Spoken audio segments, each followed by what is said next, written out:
શું તમે પણ દુઃખી છો કે કોઈ તમારી પીઠ પાછળ વાત કરી રહ્યું છે, કોઈ તમારા અગેન્સ્ટ વાત કરી રહ્યું છે? ઘણા બધા લોકો ભેગા થઈને વારંવાર તમારી ગોસિપ કરી રહ્યા છે અથવા તો તમારી સારી કે ખરાબ વાતો કરી રહ્યા છે. ખુશ થવાની વાત છે, અધિક માસ આવી રહ્યો છે. નામ જપનો ખૂબ મહિમા છે.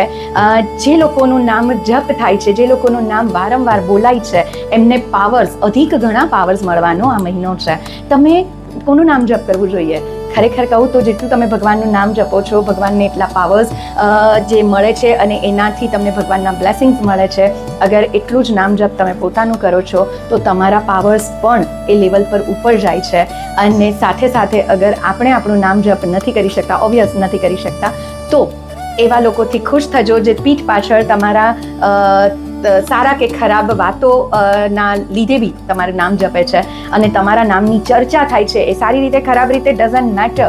બિલકુલ ફીલ ના કરો કે તમારી સારી વાત થાય છે કે ખરાબ વાત થાય છે. તમારી વાત થાય છે, યસ, ઇટ મીન્સ કે પાવર વધી રહ્યા છે. અને એટલે જ આપણને ઘણી બધી વખત એ વસ્તુ, મારી પાસે ઘણા બધા લોકો આવે છે કે કોઈ વ્યક્તિ બહુ ખોટા કામ કર્યા છે, કોઈ વ્યક્તિ કશું સારું કરી જ નથી રહ્યું, છતાં બી આટલું બધું સુખ કેમ ભોગવી શકે છે?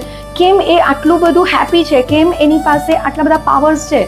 બિકોઝ ઓફ એ ફક્ત ખરાબ કામ કરવામાં અથવા તો જે પણ યોગ્ય નથી એવા કામ કરવામાં બિઝી છે, અથવા તો સમાજની રીતે એ બહુ નકામી વ્યક્તિ છે, પણ એ સમાજ જ એનું નામ જપીને એને એ પાવર્સ આપી રહ્યું છે અને આજે એ સમૃદ્ધ લાઈફ જીવી રહ્યું છે, થ્રુ આઉટ લાઈફ જીવશે.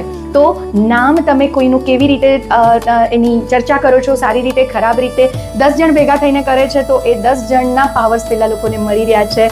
સો આ અધિક માસમાં તમારે શું કરવું છે? ચોક્કસ મને કહેજો.